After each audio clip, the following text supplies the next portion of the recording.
When it comes to I Love You Forever, it joins a small but growing group of movies that exhibit how abuse starts even from the most unlikely of people, but specifically men.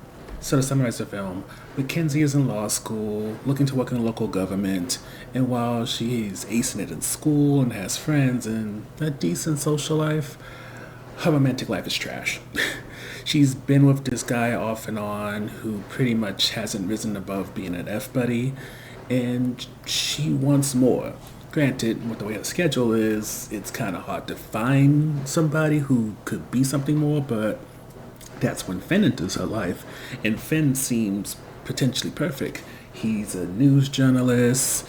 He, for one of the first dates, buys out a restaurant or something similar to that, and he seems like everything she could ever want, especially because she's so used to getting so little.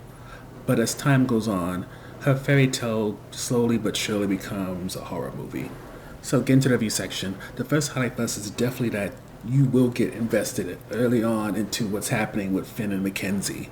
And for those who ever saw Fair Play with the woman who was the lead of the first season of Bridgerton, it's similar to that. You are so in love and invested in this couple, and even though you know based off the trailer it's gonna go south, you kind of are trying to figure how, because it seems just so beautiful, so perfect.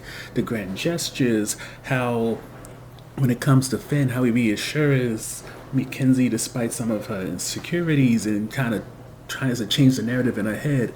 And it's just like everything you would want out of a romance movie is being done. So you're like, what could cause this to flip? Which is the point.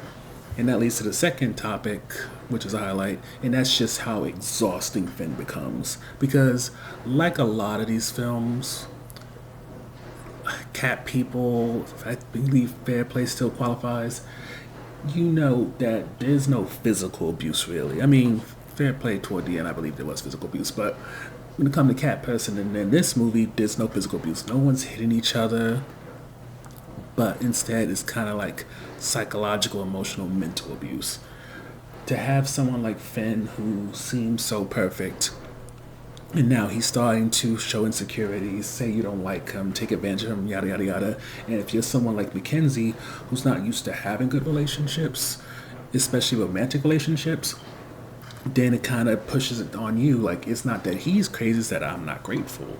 It's not that he's calling me too much and really conflicting with what I'm trying to work on in my life. It's that I'm not being an attentive girlfriend. I'm not doing enough in order to show my interest. And after some point, it becomes so tiring to watch to the point that if you've been in an abusive relationship like this, if you know someone in it, it'll it could potentially trigger old feelings or kind of make you think, especially for those of us who know somebody that's been in an abusive situation, how did they manage this? Because just watching it in a fictional form has me completely exhausted to the point I need to take a break from this movie. Imagine what it's like to have this in real life. But that's kind of another positive of the film, is that through Mackenzie's friends, Allie and Lucas, you kind of get a sense of how you can be separated enough to not know what's going on, yet then as you start picking up on things, wondering why is this continuing. And let it be known, the film never damns Mackenzie because it shows it's hard to get out of the cycle of things going good for like a couple of days, weeks, maybe a month, then to go into hell when this person decides to throw a tantrum for whatever reason they get flared up and triggered. And as a friend, you always have that issue of either A, you only see the good side of this person, so you're kind of wondering what the hell is going on, why you're just figuring out or learning now that this person is out of their fucking mind, or it's the opposite end where you're well aware because your friend tells you, oh, this, that, and the third is happening to me, and you're questioning why are you still around them. And the helplessness that you see through Mackenzie's friends is the same that you would feel if somebody or you yourself are in a situation. And it just perfectly, to me anyway, encaptures that sort of wishing that you could do more, but no, you can't necessarily overstep because your friend ultimately has to make a decision. And yes, you can, if it was physical abuse, call the cops or something like that. But if it's just them saying mean things and things of that nature, you have no recourse. You can threaten that person and then you possibly get the cops called on you. But at the end of the day, all you can do is be a support, and just supporting someone to hopefully make the right decision, the one that could potentially save their life or at least their sanity, is a heavy load to bear.